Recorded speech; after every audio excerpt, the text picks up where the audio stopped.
Who among us wouldn't love time travel? The reality is it doesn't exist. But today, we're going to play a game. What if? What if we could go back in time? That's next on the DLLS Rangers podcast.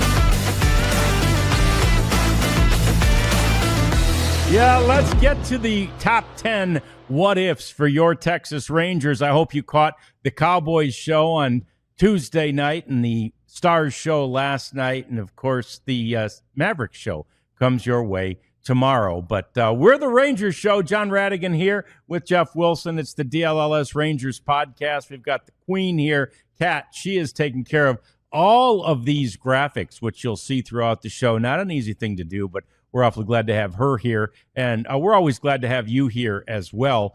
So we start and we count backwards from 10 down to 1. I believe that most people, Jeff, will be able to guess number 1, but I'm not sure that anybody could guess number 10. Oh. I really like it, though. This is a really good one, and you got to, and it's timely because the June draft just happened. Yeah. So what if the Texas Rangers could go back and change the 2015 draft? There you see the bullet points. As you remember, the Rangers in 2014 were awful. And so they had the number 4 pick. Woohoo! And guess what? Dylan Tate. Dylan didn't work out very well. No. Dylan who? Yeah. Right-handed pitcher from UCSB, probably the best pitcher in the draft, and which tells you how often these guys get these things wrong. Dylan didn't work out, needless to say. And then look who was the number 5 pick. Yeah. A guy named Kyle Tucker by the Astros. Kyle Tucker, it's safe to say, has worked out. He worked out real well for the Astros. He's working out real nicely for the Cubs right now. Well. Yeah. And boy, what a nice piece that would be to have in the outfield. I know he plays right field now.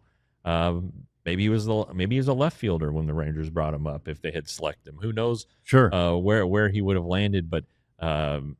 Man, what a nice player that would have been to have in the middle of this lineup. He would have locked down a corner for sure. Yeah. And the reality is the Rangers, I think, would have had enough money to re-sign him, right? Yeah. Given the nature of the team. And again, in fairness to the Astros, they had a lot of really good players that were all coming, due at roughly the same time. And you can't sign them all. Right. But at that stage in Rangers history and development, he'd have been top of the heap. Yeah, and one other story about the 2015 draft.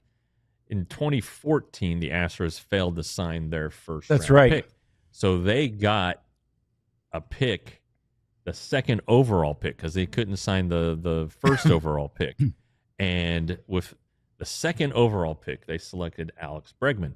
There is belief within the organization, Rangers organization, that had the Astros not had that pick, that Alex Bregman would have been available for the Rangers at what would have been 3. So it ended up going. It was Dansby Swanson first, then Bregman, then it was Brendan Rodgers to the Rockies, and then the Rangers. So there apparently was some pretty good debate on if the Rockies would have taken. Bregman or Rodgers, and I think they preferred Rodgers. Yeah, which kind of tells you why the Rockies are where they are. But that would have been another interesting wrinkle. What if this is in an Astros top 10? But adding to ours, what if the Astros had signed Appel? Mark, I think it was who it was Mark Appel the pitcher who was injured and they didn't want to sign. What if they sign him? They don't have that pick, and then the Rangers maybe could get Alex Bregman. Well, how's that change the Astros? My gosh! So I mean, change the Rangers, change the West. And by the way, the best, most decorated, I suppose, successful pick out of that 15 draft was Pete Fairbanks, who for the had Rangers. His success. He had his success elsewhere, right? Mostly. Right. Yeah, he got to the big leagues with the Rangers. He did. Very famously traded for Nick Solak. All right. Solak. Wow. There you That's go. a good trade. Yeah. Hey, so let's get to number 9 as we cruise through our top 10 what ifs. What if Jacob deGrom had not needed Tommy John surgery in 2023? The bullet points there: signed him for $185 million just before that 2023 season.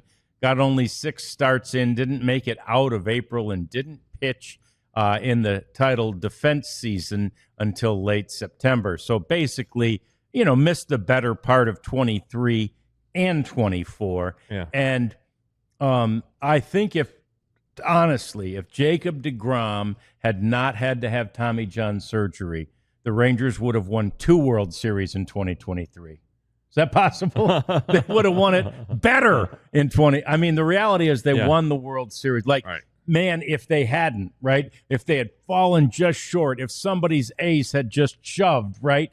You'd be going, oh, man.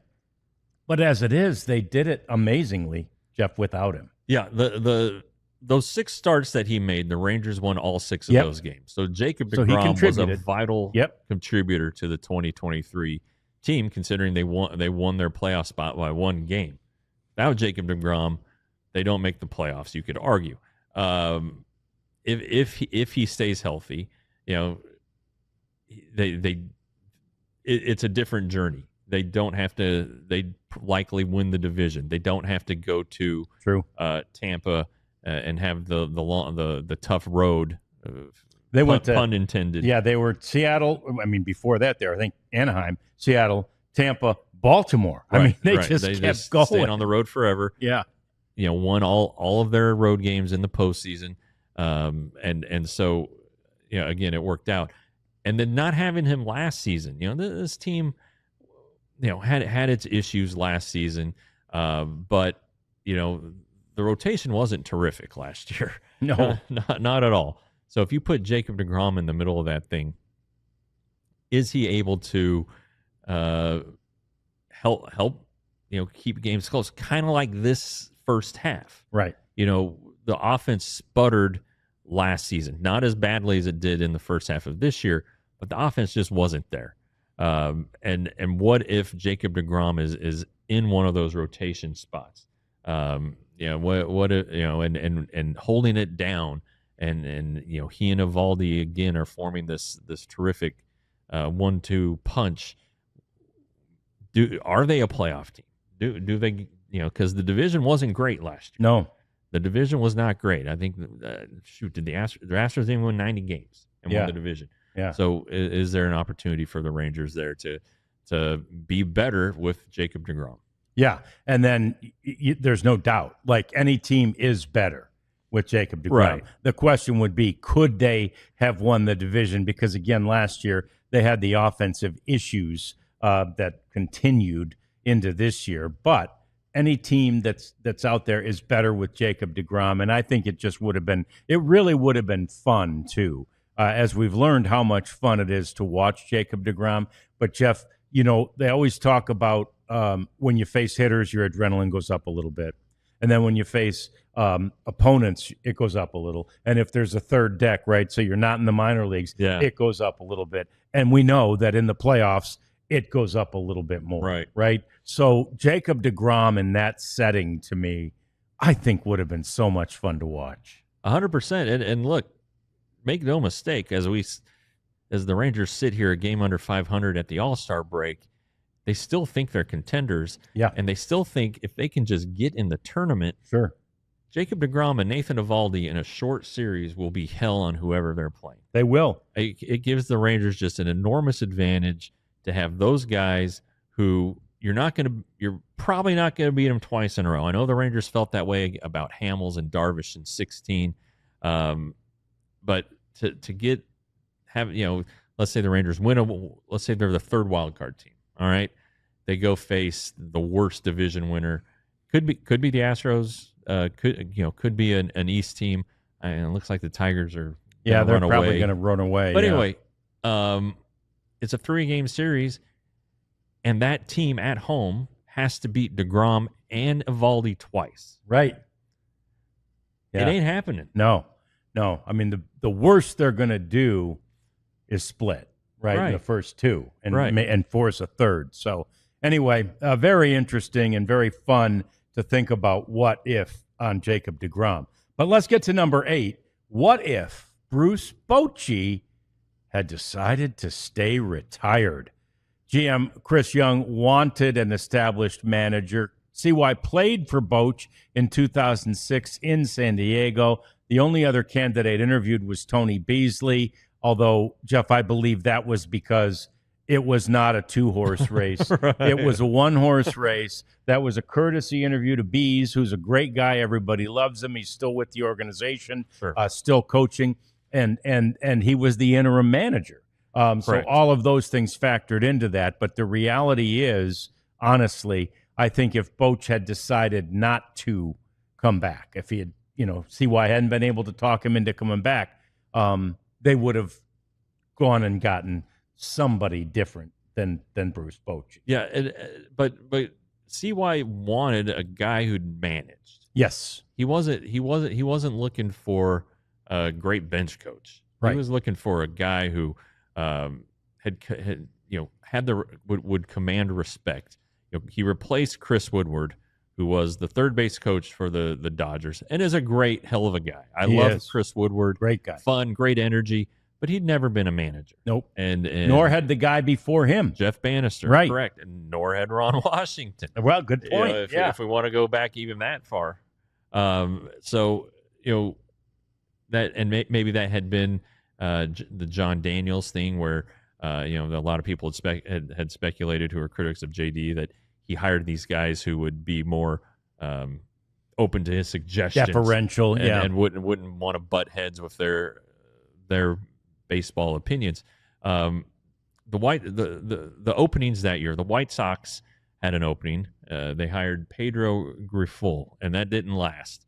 The Rangers, we know, hired Bruce Bochy. The Marlins, Skip Schumacher, who now works for the Rangers. Yep. And the Royals hired Matt Cotaro from the Rays. I believe he was maybe their bench coach, but he was a well-thought-of baseball mind. So none of those guys screamed big league manager. No. Now, Skip Schumacher, a lot of people think, is going to replace Bruce Bochy whenever he retires. So who would they have gotten? And I don't know. I don't either. It's just a tough one. And so we all know Bruce Bochy won the 3 World Series with the Giants, the first in 2010 against the Rangers. Just a guy who, had success at times everywhere he went. He took the Padres to the World Series. The Giants obviously ended their long drought and ultimately ended the Rangers' long drought. Just, a bullpen savant. And also, let's say Bruce Bochy isn't the manager. Is Mike Maddox going to come work for the new guy? Maybe not. And maybe not, because I know Mike didn't want to retire, but he wanted to be closer to home. And Chris Young might have said, hey, we really need you. It might have worked out, but I don't think it was a sure thing. And so, it's pretty interesting, what would have happened. Would we talked about the flight from Tampa to Seattle. And Bruce Bochy saying, hey, we got him right where we want him. Everything's going to be fine. Calm, never panicked, just went about it business as usual. And then you saw what happened. They won the 2 games in Tampa, went to Baltimore, won the 2 games, and ended up winning the 1 game here, and then went to Houston and won the 2 games. Did Bruce Bochy set that tone? Yeah, he may well have. I honestly, when they hired him, didn't think the team was good enough for even his magic to work in the first year. And it did. Yeah. It absolutely did. So pretty cool. Glad he decided to not stay retired at that point. More coming up as we run through our list of top 10. We've worked through 10, 9, 8. Needless to say, coming up is 765, and we'll get to that next. It's the DLLS Rangers podcast. And it's time to talk about our friends at Empire Today. They are an OG sponsor of this wonderful program, this wonderful network, and we appreciate them so much. First of all, I think one of the first things that was finished in this great studio we have was this floor underneath us. Mm-hmm. And I remember walking in and noticing it, in part because everything else was in a shambles. But that floor looked good, by God, and it still does. And we've beat it up. This light or lamp post right behind me over here, it got knocked down on the floor. I mean, we've had parties over here. We've done all kinds of stuff on this floor. No wear, no tear. It's beautiful. It's strong. Empire Today is the place to go if you need floors. They'll take care of you. They only do floors. They're not messing around with hammers and nails and tools and toilets. They do flooring. And so go there and use the code DLLS for $350 off at EmpireToday.com. You know, John, it just dawned on me as we've talked about Rangers trade deadline possibilities and how they don't have a lot of money to work with. Sure. They're going to have to get creative. They might want to call Monarch Money. Yeah, maybe they could use it. Monarch Money might be able to help the Rangers, navigate and distribute things and move money around to create a little more room to make a trade deadline splash if that's the way they go. Because Monarch Money is going to do that for you. Not help you acquire somebody like Mike Trout, let's say, but they're going to help you live the life you want to live. Stop chasing paycheck to paycheck. Start saving some money. Save money for the kids, for your retirement. Going out to dinner a couple times a month. Fun stuff. Vacations. All these things. Monarch Money is going to help you out. So get control of your overall finances with Monarch Money. Use the code DLLS at monarchmoney.com for half off your first year. That's 50% off. monarchmoney.com with the code DLLS.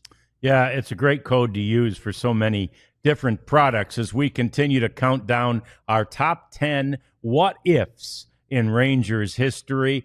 We've run through 3 of them. There's 3 more coming in this segment, and we start with number 7, which is, what if Josh Hamilton would have honored the request to allow the Rangers to match his offer when he went to the Angels? He was an all-star free agent. After the 12 season, he agreed to a deal with the Angels during the Rangers media holiday party. It's so true. I'll never forget the look on John Daniels' face that day. And he was a flop in Anaheim. He had a couple of lost seasons to injury and so forth. But I think the first failure of the Angels in that case, Jeff, was the Rangers had someone with Josh pretty much 24/7 on the road and kind of counted on his wife to handle those duties and his family to handle those duties when he was at home. And they did okay. But the reality is Josh didn't have too many missteps when he was with the Rangers. A couple notable ones. Yeah. But for the most part, he stayed pretty clean when he was with the Rangers. And the Angels decided not to do that at all. Yeah, a couple things about that. Ron Washington was perfect for Josh Hamilton. Yeah. Wash just had a way with Josh. Josh would come into his office. Oh, I don't think I can play today. I didn't sleep at all last night. Wash would say, you know what? Lay down on my couch, sleep for a couple hours. I'll come back in. I'll get you in the lineup. And Wash would always say to Josh, 50% of you is better than 100% of your backup. And so it made Josh feel great. And Josh would go in there, and even if he went 0 for 4, he affected the game because he was such an amazing presence. And Mike Scioscia, not the warm and fuzzy type. No. He's the Angels manager, and that was super old school. That was oil and water. Is that what it is, John? Yeah. Anyway, they didn't mix, whatever it was. And so that was an issue. They didn't care for Josh's accountability partner, as the Rangers called it. They didn't like that idea. It just didn't work. And Josh was injured in his first year diving into first base, tore up his thumb, fell well short of what he'd done the year before when he hit 42 homers for the Rangers. 14, another mediocre year. Then in that offseason, he admitted to having a relapse and had the shoulder injury, and like the Angels didn't give him a locker at spring training, and it was just a nasty, nasty time. And the good news is that the Rangers ended up reacquiring him, and the Angels ate the entire contract. Amazing. 5 years, $125 million, and Josh did some good things for the Rangers in 2015. He did. He really did. Now about the contract, Josh had told the Rangers, they had this agreement that come to us with any offer you get. All right, so Artie Moreno flies into town.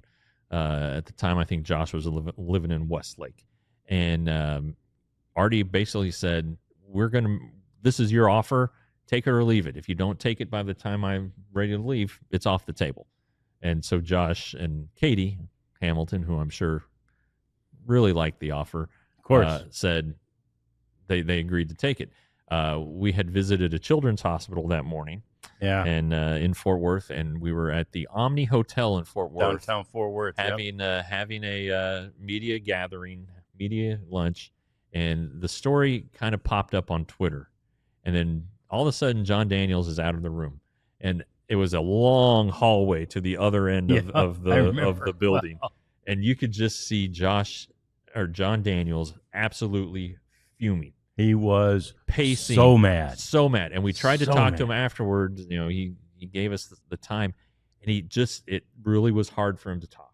Yeah, he was so mad, and so 2 days later, maybe 3 days later, they introduced Josh in Anaheim. I went to it. Did you? It was at Disney World. Wow. In the ESPN zone they had there, and it was more of the Katie Hamilton show than it was the Josh Hamilton show. Because I asked, or somebody asked, what happened with the Rangers, and you said you give them a chance, and Katie said something to the effect of, well, and at the time the Beyonce song "Put a Ring on It" was a big deal. She's like, well, it was like we were dating the Rangers. They didn't put a ring on it. Everybody's like, she's great. Yeah. Oh, boy, yeah. Anyway, topical reference. Oh, that's awesome. But Josh Hamilton was in 2010 the best player I've ever seen play. Yeah, he was the most talented guy I've ever seen play. He could do anything and everything. Yep, and he did that year when he won the American League MVP. Yeah. You talk about a 5 hurt in 11, came back, had an okay year. 12, the 4-homer game, the 42 homers. And of course, there was drama along the way. That's the thing. He slumped in July when Katie got mad at him supposedly for chewing tobacco, and he was trying to kick tobacco and couldn't do it. And the eyes late in the year when the Rangers are collapsing. He has blue eyes. He had to leave the road trip because his eyes were bugging him. And then they ended up going to Oakland and losing the 3 games. And he famously or infamously loses the fly ball in their, was it a 7-run inning? Yep. And that was that, and that was the end of Josh Hamilton's best. All they had to do was win one game. I know it. One game in that series, they win the division. I know it. Wound up being a wild card. Yeah, and then Hamilton went 0 for 4 with 2 strikeouts on 9 pitches in the wild card game. In the Baltimore game. Yeah, against Joe Saunders, right. the soft throwing crafty lefty. Darvish lost that game, though he pitched well.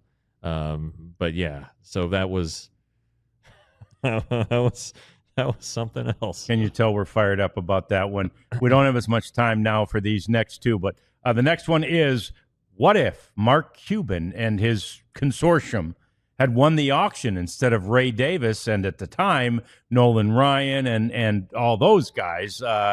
Cuban, Crane, they lost the bidding to the Nolan Ryan group. Rangers owners expanded the payroll, and then Crane bought the Astros, and they've since won 2 World Series. So maybe that wouldn't have been so bad, but it wasn't right for the Rangers at the time, Jeff. Well, the public support was behind the Nolan Ryan group because, Nolan Ryan. Yeah. Chuck Greenberg was the guy who was leading the group from Pittsburgh, together. Put everybody together, Ray Davis and Bob Simpson.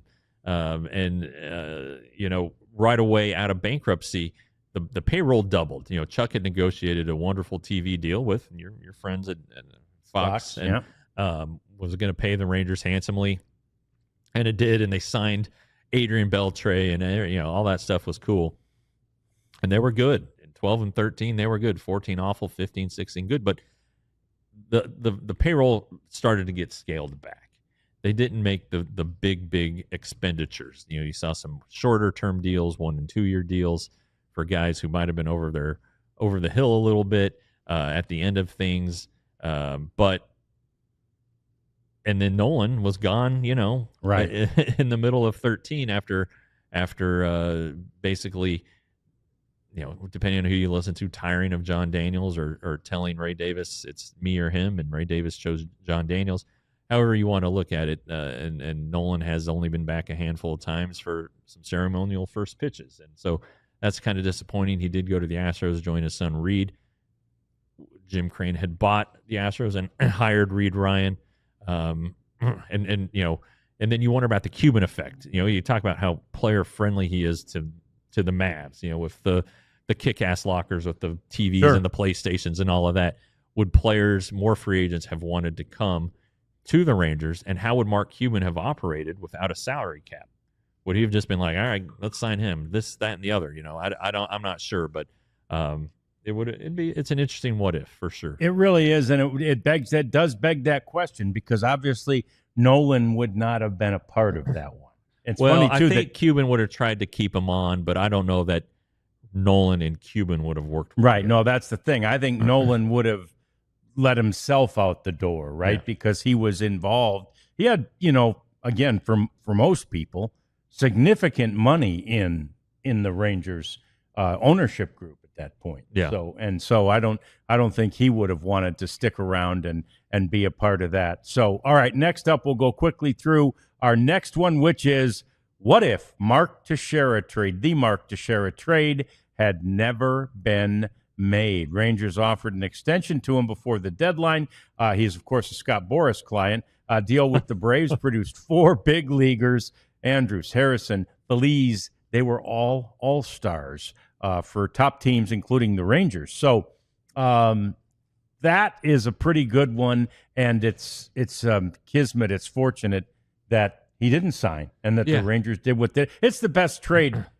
It's the best trade in Rangers history. It's the Herschel Walker trade of the Rangers franchise. And Cowboys, for sure. And it's interesting. Something that came up here when Elvis was inducted into the Hall of Fame.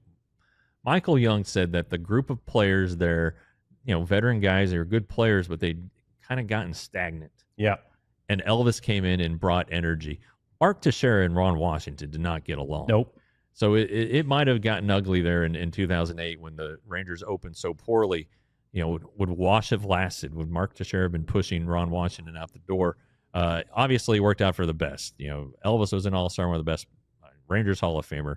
Matt Harrison was a very, very valuable pitcher. Neftali Feliz, Rookie of the Year in 10, all-star, I think, in 10 and 11. We'll talk about him a little bit more here in a little bit. But this one, while the Cuban thing might have worked out okay, not trading Mark Teixeira would not have worked out well. No, it would have gone the wrong way for the Rangers because they got so much for it. And yet, on the same day, Michael Young on the Elvis Andrus Day said, man, we were all like, whoa, our guy's gone. Tex is our guy. Yeah. And at that point, he was kind of one of the more senior veterans on the team, even though he hadn't yet reached free agency. This was a rebuild. And so, anyway, it's a very interesting what if, but I agree with Jeff. I think that what if would have gone the wrong way for the Rangers. What if they hadn't traded Mark Teixeira? Well, who knows for how long they might have languished, and who knows if there would have been any chance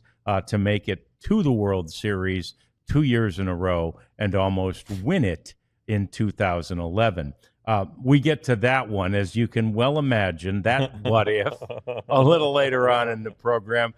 We've also got one that goes way back in history. I was surprised to know a couple of younger people around here weren't even familiar with the story. In fact, that one is coming up in the next segment. It's the DLLS Rangers podcast. And it's time to talk about my favorite sunglasses, Shady Rays. You should get a pair too. I'm about to be the owner of 3 pair. of Shady Rays sunglasses. They have so many styles, so many colors. They're all available for you at the site, shadyrays.com. Polarized sunglasses for a really, really good price. And I encourage you to go to that website and just look through the wide and vast selection. I almost said vast. It's like wide and vast, right? We're on a time limit here, kind of John. Coined my own word, vast. The wide, vast selection at shadyrays.com. It's a fantastic bargain. It's a fantastic quality, and I think that you'll really like them. I know that I do. I like not only the way I look when I put my Shady Rays on, but I like the way I see. And if they get scratched up or anything like that, Shady Rays will fix them for you. That's the great thing about them. If you lose them, actually lose them, right? You screwed up. You lost your sunglasses. Shady Rays will replace them. I don't even know how they do that, but they do. ShadyRays.com, 35% off with the code DLLS. And you know, if you go to Saturday Neon, you're going to get a neon sign so bright you're going to need your Shady Rays indoors. Heck of a point. Saturday Neon, they're our friends, a couple college buddies who decided that they wanted to make affordable, durable neon signs. And so these are LED neon signs. They last forever. They don't break like the old gaseous models. And right now they're partnered with over 50 colleges, many of them from our area. Still working on TCU, guys. Let's work on that one. But you know what? They'll make you your own. I wonder if you could somehow get them to make a unique TCU one. You know? Froggy on there, something horned frog, not copywritten or whatever. Anyway, they're perfect for your man cave, and you need to get one with college football coming up. So go to SaturdayNeon.com, use the code DLLS, and you will get 10% off. All right, so we continue with our list now. We're down to the top 4. And again, we feel like you probably have guessed already what number 1 is. But there's a couple here that will hopefully surprise you as we move toward that number 1 what if in Texas Rangers history. And number 4, as we count backwards, is what if the team had a better closer in 1996. Mike Henneman, he of the 5.79 ERA in the regular season, and on the downside, the back 9, maybe the back 3 of his career. It was his last season. It was his last year. He's totally playing out the string, and he was the closer. Darren Oliver given a chance at Game 3 to go complete. Henneman blew the save, and then Mike Stanton took the loss in Game 4. All of that after the Rangers won, Jeff, Game 1 in New York. Right, and they really could have won Game 2. Should have. It went extra innings. If it weren't for a blown save. And Jeff Russell was in his last season, and he was back with the Rangers, not closing. He's in the Rangers Hall of Fame, so we can't beat up Jeff Russell too badly. No. But I think he did blow. He gave up a key run late in that Game 2. They ended up losing the game. But Game 3 was the big one, because if they had John Wetland, who was pitching for the Yankees at the time and would move to the Rangers the next year, if they'd had a John Wetland type, does Darren Oliver even start the 9th inning? Right. You know, does Johnny Oates say we're going to our guy instead of saying, well, Oliver's pitching pretty good, and well, we know what we've got down there. So maybe that's kind of the turning point of the series. It's a 5-game series. Game 3 is always one of those turning point games. What if the Rangers are up 2-1 going to Game 4? Yeah, no doubt. And remember, they'd done their job. They won one of the 2 on the road, right? Exactly. They've effectively gotten home field advantage back at that point, and they couldn't maintain it. In fact, they lost the rest of them. They lost 3 straight. And the amazing thing is that they were, like Jeff said, they were in position to win Game 2. Mark McLemore has told me stories about how at the beginning of that series in New York, he said, we all had tremendous confidence, even though it was the Yankees. And, of course, none of us knew then it was a Yankees team that was about to become dynastic. Exactly. Right? but we didn't know that at the time. However, Max says that Juan Gonzalez told those guys, hey, you guys, get on my back. I will carry you. And he did. He did? He absolutely did. Yeah. It ain't bragging, Jeff, if you can do it. Right. And he did it. He's that kind of guy. And Max still believes. I think Josh Hamilton was the kind of guy that could carry a team too. Juan Gonzalez was that guy in a previous era. He was. People who say, RBIs aren't important, don't tell that to Juan Gonzalez.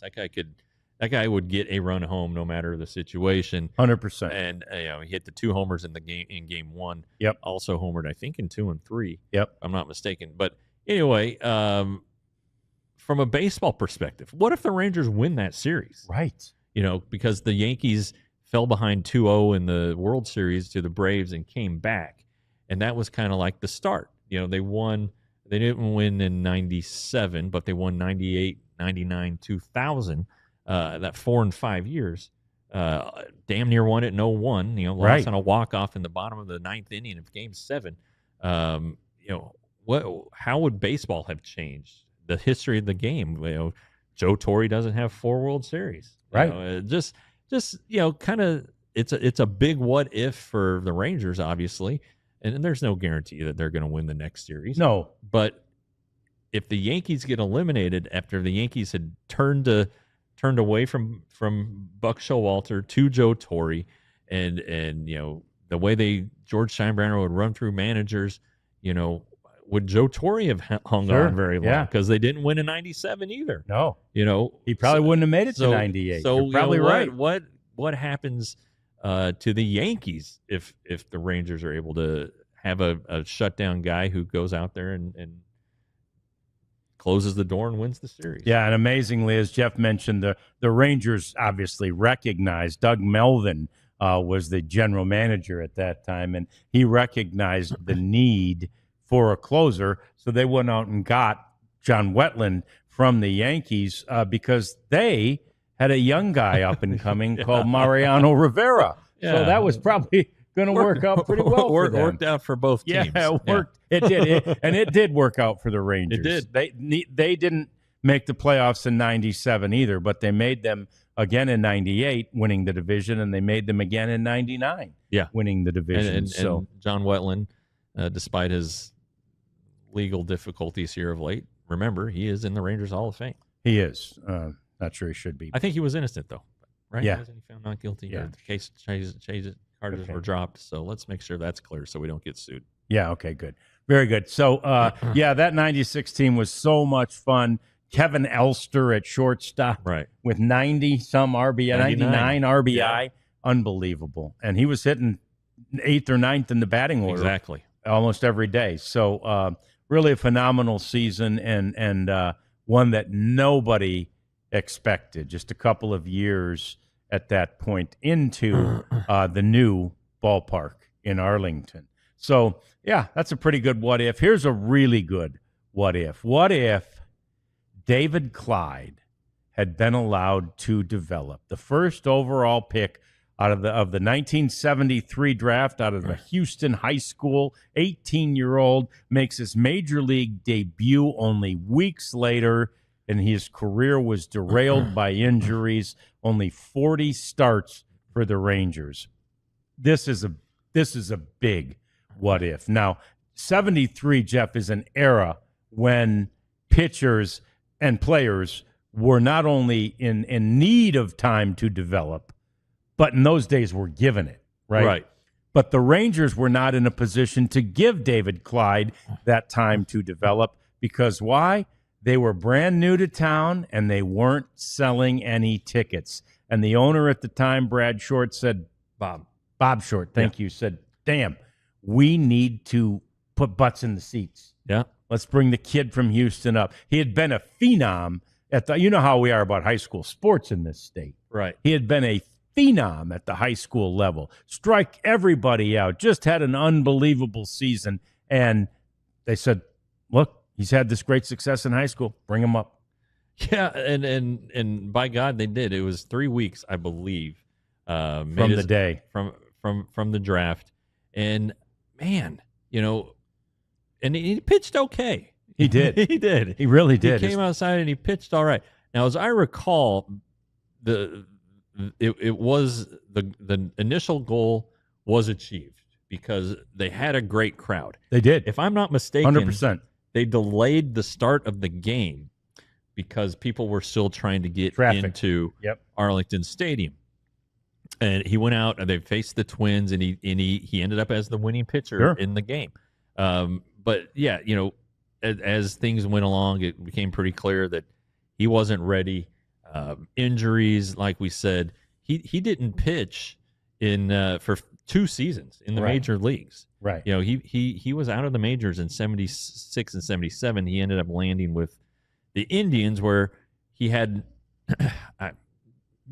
maybe his best season, I guess. 25 starts, 153 innings, 8-11. Just lasted one more year and was done. And David's still around. You still hear from him on occasion, and we'll get emails about initiatives he's working on and things like that. But for an organization that can't develop pitching, and that really has only had a few guys you can be like, oh hey, there you go. And that's the key. It really is the key, and for them to not be able to do that. And then as TR, when he was on a couple weeks ago, the next year's first rounder Boggs didn't develop either. So it's like if those two, he compared them to Leiter and Rocker, and stressed that the importance of the Rangers taking care of those two guys this season. What if those two guys had developed? And one of ours that didn't make the list. What if Billy Martin had stayed around? Yeah. Well, would Billy what could he have done? What would he have had a different view of Clyde? Would he have asserted his opinion, and would Bob Short have listened at the time? I don't know, but it is a heck of a what if, and it's a great question in Rangers history. Yeah, my heart kind of bleeds for the kid, David Clyde, as it were. Obviously, he's a grown man now, but the kid, David Clyde, thrown into a situation where, and who knows, the injuries may have caught up to him even if he'd gone through the minor leagues. And hell, as quickly as he ended up hurt, maybe he would have never even made it to the major leagues, right? Because the injury bugaboo would have gotten him sooner. So, we can't, it would be revisionist history to try and figure that out, and we can't. But I do know this. I think if he'd had time to develop at the minor league level, he might well have been. We didn't know as much about development then as we do now, right? And so we relied more on talent. Yeah. And this kid had talent. Yeah. One other thing that could be a what if. What if the Rangers hadn't fired Whitey Herzog and replaced him with Billy Martin? Whitey Herzog's in the Hall of Fame as a manager. And Whitey Herzog believed in player development. He did. That's one thing that Whitey Herzog was a player development guy. What if he's the manager in 73 and they're like, hey, we're going to put Clyde in the rotation? He's like, nah, no, you're not. Nope. Send him to the minor leagues and getting it right. So that's another sort of a wrinkle. Sidebar. Yeah. What if among the what if David Clyde had been allowed to develop? But anyway, he was not, and history was not very kind to the decision making by the Rangers organization in that case. Well, I guess that Whitey would have been the manager, right? 72 was their first year, right? And Martin that was got hired Ted. at the end of 73, and Whitey only had a few. He was only there for a year. He didn't even finish the full season. Didn't finish that year. So obviously they didn't value Whitey Herzog. No, but what if they had? They didn't value his opinion. Now, if he'd had all the success he'd had in St. Louis and then come to the Texas team, they might have respected it more. But as it was, they needed to put butts in the seats. And you know what they say: follow the almighty dollar, Jeff. And at that point, that was what they did. Maybe at the peril and maybe expense of David Clyde's arm. So anyway, that's that. We've got 2 more coming up as we continue along towards number 1 on our what ifs. You probably know it, but can you guess number 2? They're both coming up next on the DLLS Rangers podcast. And, hey, we want you to see some of the new Texas edition shirts. There's the whole collection. The Dallas collection of merchandise available at store.allcitynetwork.com. You see that I've got the that Nolan Ryan one. What if Robin Ventura had used his brain that day? We wouldn't have this shirt. But anyway, he didn't. And so we do, and we have several others, too, to commemorate the various teams and moments in Dallas-Fort Worth history. I love the way our peeps in Denver consult us and then put these shirts together and give us a lot of things that are unique, right? As Jeff talks about all the time, you're not buying these at Globe Life Field or at the American Airlines Center or at AT&T Stadium. These are only available to you through us at store.allcitynetwork.com.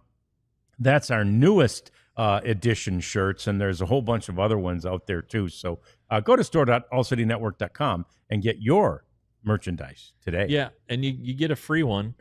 You can choose one of those. When you become a diehard, scan the QR code, or if you're listening instead of watching, go to alldls.com/join. And, a diehard, yes, you get access to everything we write, which is really the key component of that membership. You don't miss any stories that we write about any of the teams we cover, and we cover them all. But you also get 20% off of discounts, and we have fun little parties and such, like the trip we're going to take to Las Vegas with the Dallas crew in November through True Fan Travel, truefantravel.com, DLLS, Perfect Partners. So become a diehard today and get your free shirt, and don't miss a thing about your favorite teams. It's a great idea. We are counting down the top 10. We've made it through 8, which means there are only 2 more what-ifs left. As we've said all show long, I'm pretty sure you know number 1, but number 1 might have a ancillary part to it that you may not have guessed. But let's get to number 2. That's where we are now. What if the 2011 rotation had stayed healthy in ensuing seasons? Lewis, Holland, Harrison, and Ogando were all injured after the World Series run. C.J. Wilson left via free agency. The 12 and 13 teams came up short, although, in fairness, despite the injuries in 12, Jeff, that team, right up until the end, was as good as maybe any of the 3. Yeah, and a couple what-ifs from that season. What if the Rangers, the American League, wins the All-Star game? Right. What if C.J. Wilson doesn't give up a 3-run homer to Prince Fielder? That basically changed the game, and the Rangers have home field advantage. Remember, there was this stretch of time here in baseball where the winning league of the All-Star game, whichever that their representative in the World Series had the home field advantage. So it was decided in July. What if the Rangers had home field advantage for the 2011 World Series? All right. So the rotation: C.J. Wilson, Colby Lewis, Derek Holland, Matt Harrison, Alexi Ogando. Great rotation. Best in club history, I would say. Never went on the disabled list. Oh, the 11 one. The 11 rotation. Never went on the disabled list. Not one pitcher missed a start. Right. I do think Matt Harrison missed one start because he had a kidney stone. And if I'm not mistaken, Dave Bush, who now works for the team, made the spot start. So anyway, but none of them went on the IL. Okay. That's pretty spectacular. Amazing. And you look at the innings total. C.J. Wilson, 223. Colby got to 200. Holland close, 198. Matt Harrison, 185. Ogando, who had been a reliever, 169. All right. So they get to the World Series, and they're on fumes. Anyway, they still are doing enough to win the World Series, and, of course, they don't. Foreshadowing. Next year, great team. CJ's gone because he went to the Angels, took their money, but he got replaced by a guy named Yu Darvish. Yeah, he's a pretty good one. He had some bumps that rookie year, but this rotation's, not bad. Coming out of the All-Star break in 12, Colby Lewis injures his elbow. His flexor tendon goes. And that spot in the rotation did not win a game the rest of the season, which is staggering. Scott Feldman was in there. The Rangers went and acquired Ryan Dempster. If Colby Lewis is healthy, do the Rangers go get Ryan Dempster? I don't know. Do you know who was traded for part of the Ryan Dempster trade? Kyle Hendricks. Who was great with Chicago. He's fading now. But in he LA, would have been a pretty handy starter for the Rangers to have around later on. All right, so we know what happens. The Rangers, we talked about it with Hamilton. They lose at the end of the season, blow this lead in the West, fall into a wild card spot. They were the best team in baseball. I think everybody agreed with that until the last 8 games of the season. Their season's over. Kaput. 13. A lot of these guys are back. Ogando, though, because he'd been yo-yoed between the rotation and the bullpen, starts to get hurt. Starts feeling some injuries. He also hurts himself in an interleague game at San Francisco, pulls a hamstring. Darvish is really good. All right. By 13, he'd figured it out. But that rotation just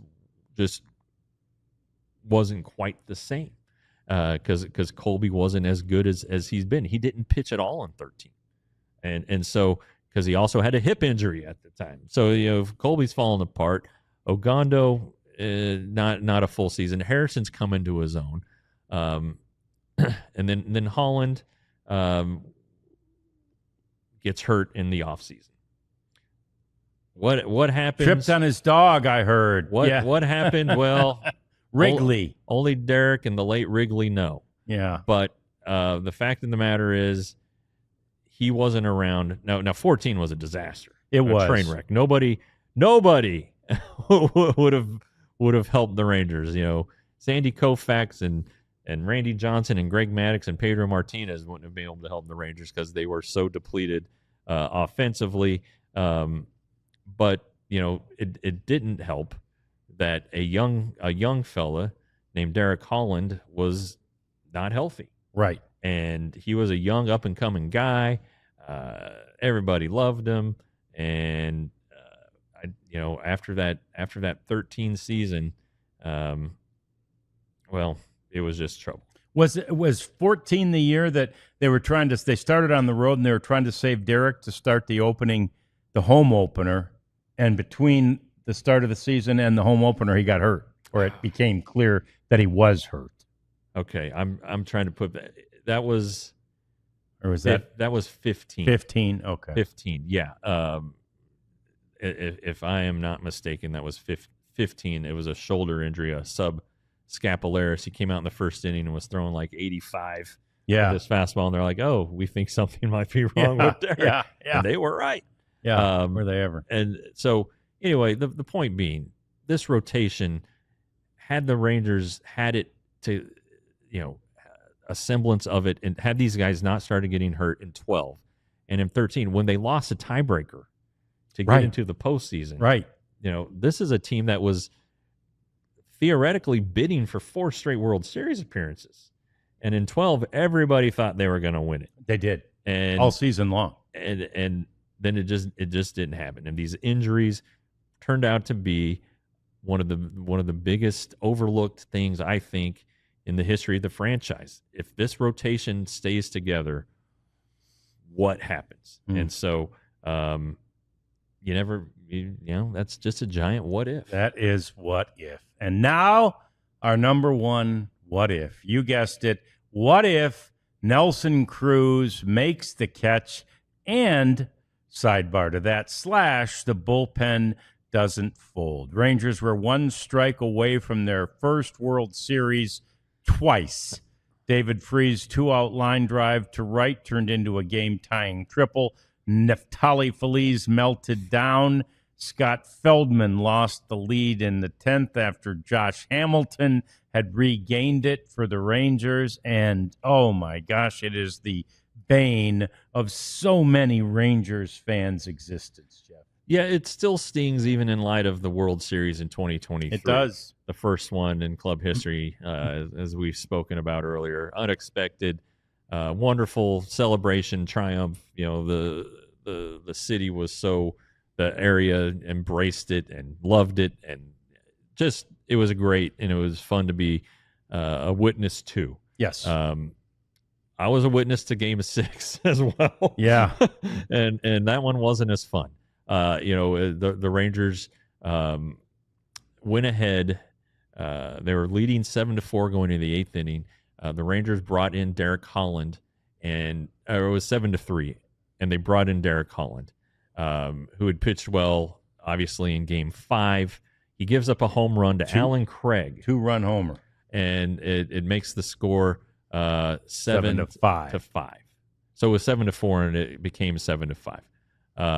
And so then Neftali comes in, and he's not on top of his game, all right? But he gets to the point where there's 2 outs, and David Freese hits the line drive, and by golly, goes right over Nelly's head for a resounding triple. Game tied. Busch Stadium going crazy. Tony La Russa depleted his entire bench. Neftali gets the 3rd out, which is important, obviously very important, because the go-ahead run was at third base, or the winning run was at third base. And so they catch their breath.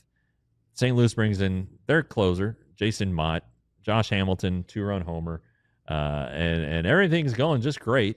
And they're like, okay, Neftali Feliz, makes sense for him to go back out. Sure. Well, apparently Neftali, and this was never really reported or shown on the television in real time, Neftali was an emotional wreck. Apparently, yeah, he was just devastated by the performance, and so Ron Washington was like, and Mike Maddox too were like, well, we can't go to him. He's not ready to pitch. And so they ended up playing the matchup game with Darren Oliver because Cardinals were out of pinch hitters. Right. And they had to go with 2 lefties and then the pitcher That's right. open the 10th inning. That's right. And both lefties reached. Kyle Loesch, who later became a Ranger for a brief time, bunted. So the two runners are now in scoring position. Scott Feldman comes in, gets an out. All right. Well, Lance Berkman versus Scott Feldman gets to 2 strikes again, and base hit. Mark Lowe blows it in the I believe the 12th, and that's Game 6 for you.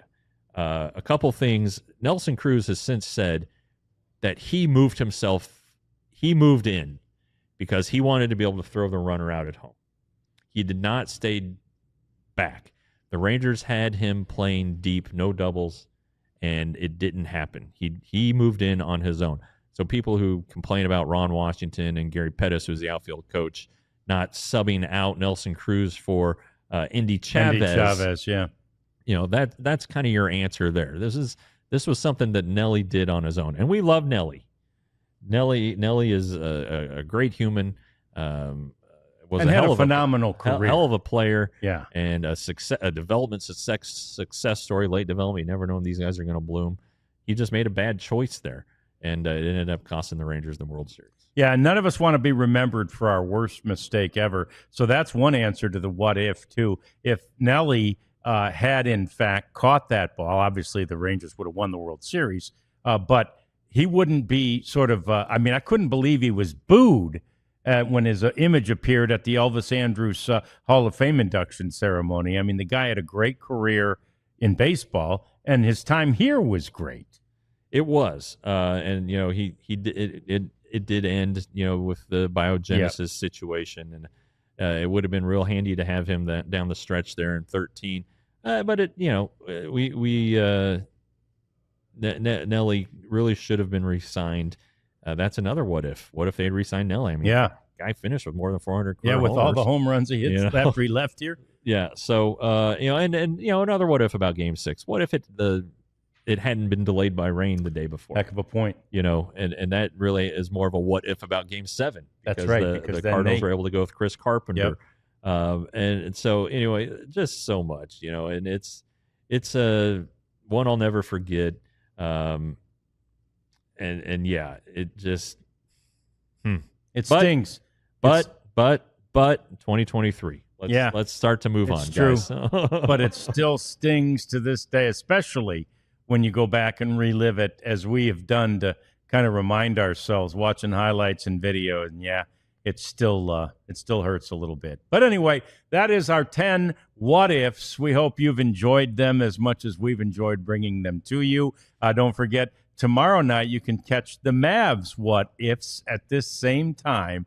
Thanks for hanging out with us today, and we will see you again tomorrow on the DLLS Rangers podcast. We all silly like the mayor.